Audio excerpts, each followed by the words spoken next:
중세 경제 하면 뭔가 정체되고 언체인징 이미지가 있잖아요. 그런데 어느 순간 모든 게 바뀌기 시작합니다. 도대체 무엇이 그 변화를 촉발했을까요? 오늘 그 거대한 연쇄 반응의 첫 고리부터 하나씩 따라가 보겠습니다. 네, 그 모든 변화의 시작은 바로 땅이었습니다. 농업이었죠. 정말 사소해 보이는 농업 기술 하나가 어떻게 유럽 사회 전체를 뒤흔드는 거대한 나비효과를 일으켰는지 그 이야기 속으로 한번 들어가 보시죠. 자, 첫 번째 장입니다. 땅으로부터의 혁명. 모든 변화의 기폭제가 된 농업혁신. 대체 뭐였을까요? 이전까지 쓰던 쟁기는요, 사실 지중해의 마른 땅에나 겨우 쓸 수 있는 가벼운 물건이었어요. 그런데 바로 이 바퀴 달린 중량쟁기가 등장하면서 판도가 완전히 바뀝니다. 이건 그냥 땅을 긁는 수준이 아니라 아예 깊숙이 파고들어서 흙을 통째로 뒤집어 버렸거든요. 그 덕분에 이전에는 농사지을 엄두도 못 냈던 북유럽의 그 무겁고 축축한 땅의 잠재력이 말 그대로 폭발한 겁니다. 이게 모든 변화의 진짜 첫 단추였어요. 자, 쟁기가 아무리 좋아져도 그걸 끄는 힘이 없으면 소용없겠죠. 여기서 또 기가 막힌 발명품들이 나옵니다. 바로 말 어깨거리. 이게 압박점을 목에서 어깨로 옮겨주니까 말이 드디어 온 힘을 다해서 쟁기를 끌 수 있게 된 거예요. 그리고 편자는 젖은 땅에서도 말발굽을 보호해줬죠. 결과는 어땠을까요? 느려 터진 소가 아니라 훨씬 빠르고 힘센 말로 동력이 바뀐 겁니다. 경작하는 속도와 면적이 그냥 비교가 안 될 정도로 늘어난 거죠. 기술이 땅의 가능성을 열었다면 이제 시스템이 그 효율을 극대화할 차례입니다. 기존의 이포제는요, 땅의 절반, 그러니까 50%를 그냥 놀려야 했어요. 그런데 3포제는 경작지 이용률을 66.7%까지 끌어올렸습니다. 자, 이 16.7%포인트 차이, 별거 아닌 것 같죠? 그런데 바로 이 작은 차이가 유럽의 운명을 통째로 바꿔놓게 됩니다.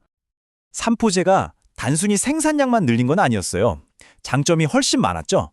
일단 가을이랑 봄 이렇게 두 번 다른 작물을 심으니까 한쪽이 흉년이 들어도 다른 쪽으로 버틸 수가 있었어요.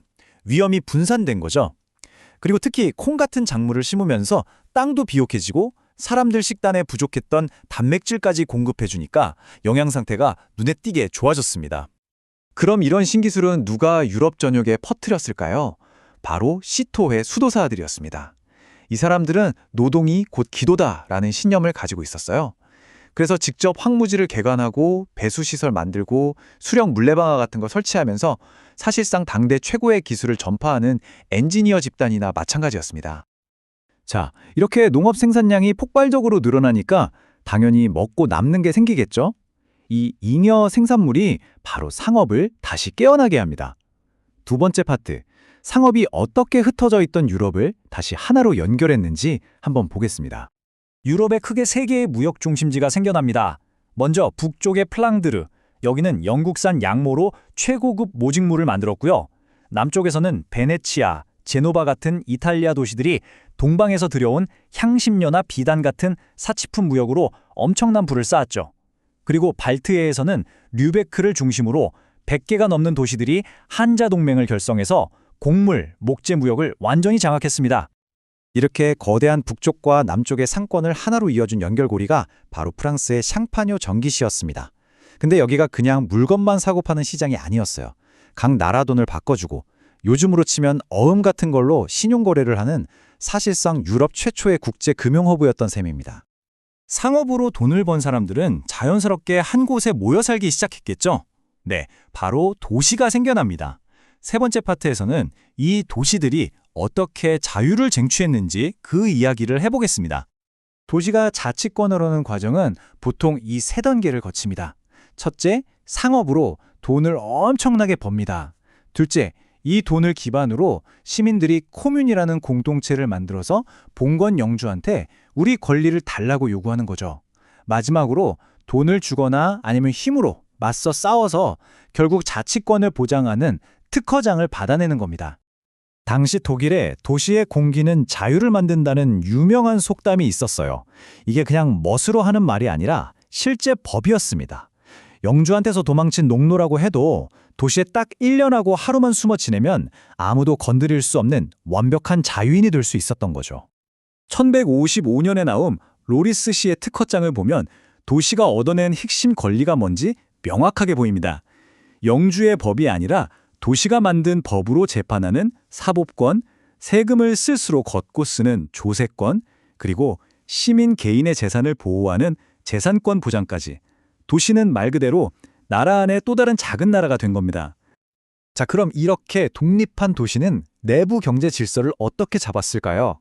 네 번째 파트, 도시 경제의 뼈대였던 길드 시스템에 대해 알아보겠습니다. 길드, 이건 간단히 말해서 같은 직업을 가진 상인이나 장인들이 만든 조합이에요. 이들의 목표는 아주 확실했습니다. 제품 품질, 가격, 노동시간까지 싹 다 통제해서 우리끼리 너무 심하게 경쟁하지 말자. 그리고 외부 경쟁자들로부터 우리 밥그릇은 우리가 지키자. 바로 이거였죠. 길드 안에는 아주 엄격한 서열이 있었어요. 맨 처음엔 몇 년 동안 기술만 배우는 도제로 시작해서 그 다음엔 돈을 받고 일하는 직인이 되고 마지막으로 자기 실력을 입증할 걸작을 만들어서 통과해야만 자기 가게를 열 수 있는 장인이 될 수 있었습니다. 아주 험난한 길이었죠. 하지만 이 안정적인 시스템이 모두에게 공평했던 건 아닙니다. 14세기 피렌체에서 일어난 치움피 반란이 그 어두운 면을 아주 잘 보여주죠. 양털 빚는 일을 하던 최하층 노동자들, 이 사람들은 길드를 만드는 것조차 금지당해서 아무런 권리도 보장받지 못했어요. 결국 이들이 들고 일어난 건 길드라는 폐쇄적인 시스템이 만들어낸 당연한 결과, 바로 계급 갈등이었습니다.